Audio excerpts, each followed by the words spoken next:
మోకాళ్ళ నొప్పులు, disc problems లాంటి అన్ని సమస్యలకు సంప్రదించండి Homeocare international world class homeopathy 9001175550.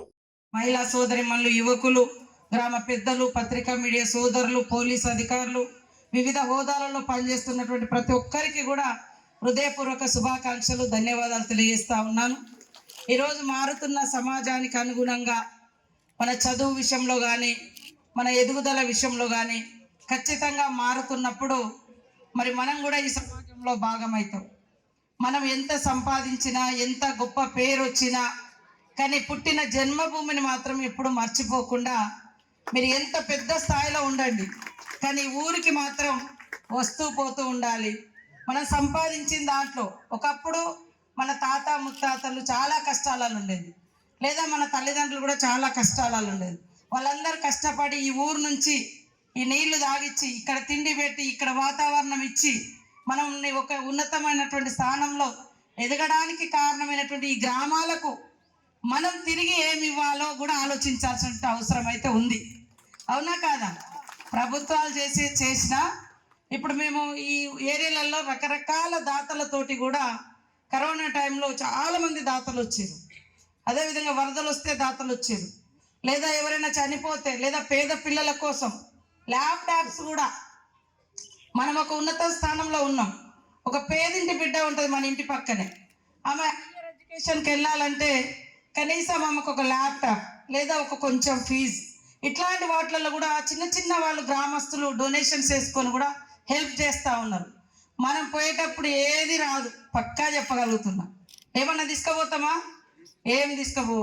కాబట్టి అలెగ్జాండర్ అంటారట, నేను ఈ దేశాలన్నీ ఏలినా కానీ నాతోటి ఏమి రాదు, అందుకనే నేను చనిపోయిన తర్వాత నా చేతులు బయటకు పెట్టండి, ఈ బయటికి పెట్టి నన్ను పూడ్చండి అంటాడట. ఎందుకంటే నేను పోయేటప్పుడు నా చేతిలో కూడా ఏం లేదు అని చెప్పడానికి.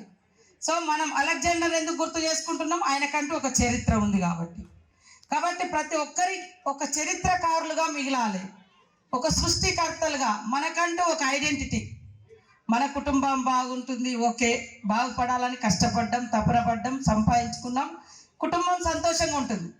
మన వాడకైనా మన పక్కింటి వాళ్ళకైనా కష్టం వచ్చినప్పుడు కొంచెం కన్నీళ్లు తుడవడం కోసం అందరం కూడా భాగస్వాములం కావాలి, మిమ్మల్ని అందరినీ కోరుకుంటా ఉన్నాను. మన వాళ్ళు చాలామంది సినిమాలు చూస్తారు, శ్రీమంతుడు లేకుండా ఇంకోటి అట్లాంటి వాళ్ళ గురించి మనం గొప్పగా చెప్పుకుంటాం. కానీ మనం ఎందుకు గొప్ప కాకూడదు? మనకున్న అవకాశాలలోనే మనం ఏదో వేరే రకంగా కాదు. కాబట్టి ఈ 2 గ్రామాలకు నిజంగా ఇందాక రామచంద్రన్ అన్నట్టుగా మరి అంతకుముందు జగన్ నాయక్ గారు మొదటి ఎమ్మెల్యేగా, మంత్రిగా పనిచేసిండు. తర్వాత మా గ్రామం నుంచి చందులాల్ గారు ఎమ్మెల్యేగా, మంత్రిగా, ఎంపీగా వారు కూడా పనిచేశారు. ఇప్పుడు మళ్ళీ మా ఇద్దరికి ఒకేసారి ఒకరు కేంద్రంలో ఒకరు రాష్ట్రంలో ఉండే అవకాశం వచ్చింది. కొద్దిగా అవకాశం వస్తే పాపం కేంద్ర మంత్రి అయ్యేటోడు.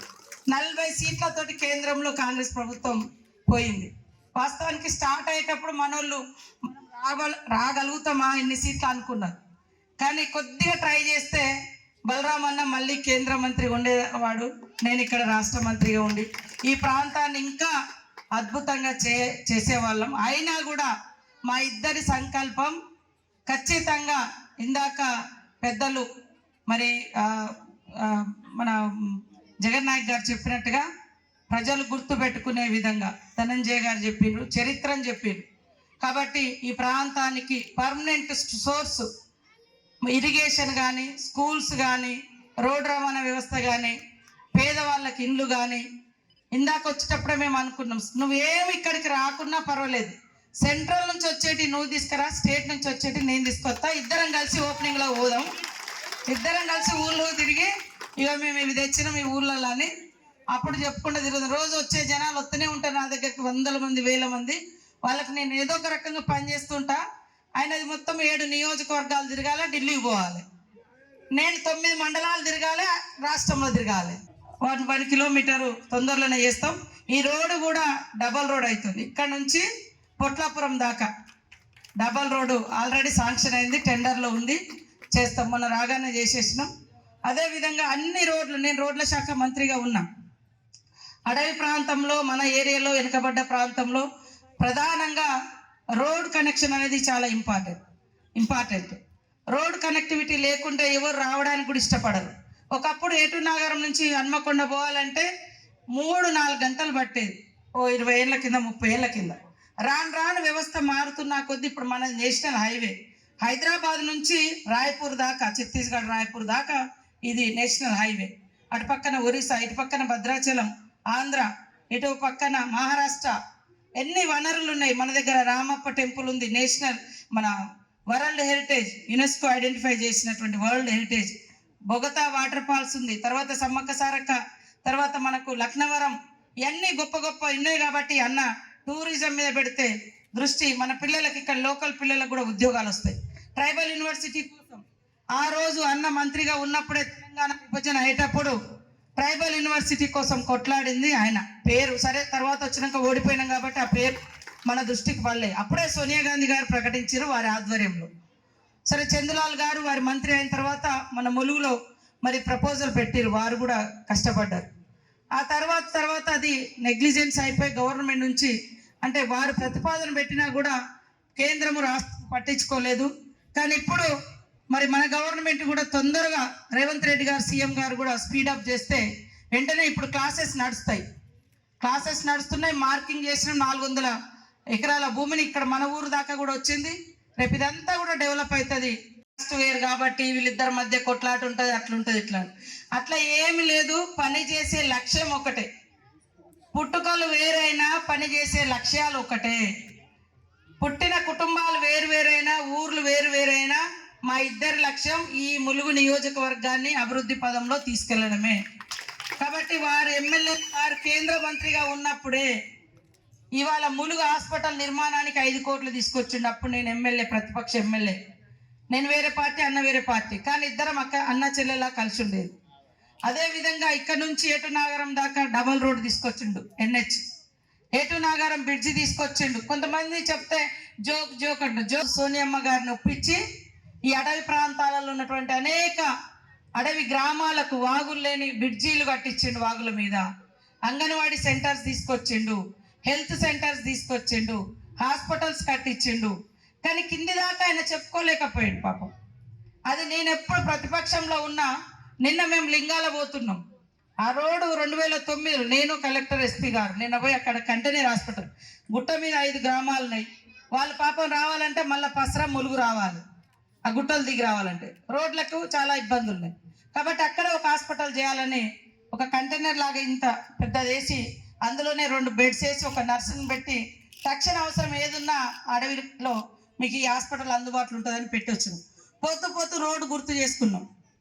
ఆ రోజు బలరామన్న కేంద్ర మంత్రి, నేను ఎమ్మెల్యే. ఈ రోడ్ అయినాకనే వస్తామని చెప్పినాం. సంవత్సరం పట్టింది ఆ రోడ్డు రావడానికి. రోజు నేను ఫోన్ చేసేది, అన్న ప్లీజ్ ఈ రోడ్డు తీసుకురా అని. తీసుకొచ్చినాక పసర్లో ఓపెన్ చేసినాం. అది ఇప్పటికి కూడా మాకు గుర్తు.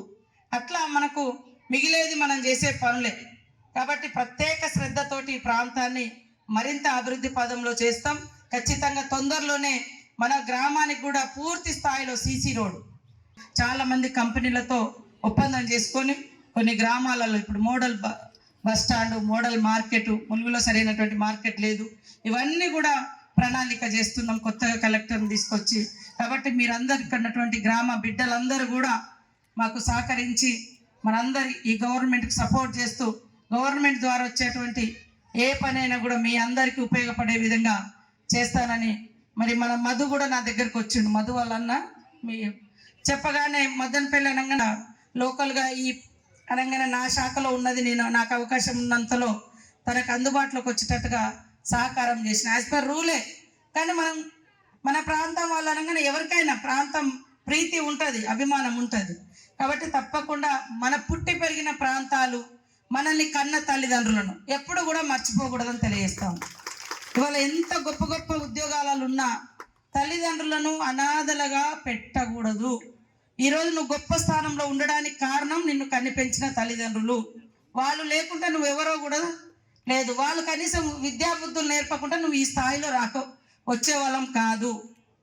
కాబట్టి తల్లిదండ్రులను కాపాడుకోవాలి, ఉన్న ఊరును కాపాడుకోవాలి. ఉన్న ఊర్లో నేను చూస్తా ఉన్నా కొంతమంది చనిపోతే సరే దురదృష్టవశాత్తు ఎక్కడో దానం చేస్తారు, పడేస్తారు. కరోనా అప్పుడైతే తల్లిదండ్రులు అంటే చనిపోతే ముఖం కూడా చూడడానికి కూడా రానటువంటి సిచ్యువేషన్ ఆ రోజు. అంటే పరిస్థితులు అంత భయంకరంగా బంధాలు అనుబంధాలు కూడా తెంచేసినాయి.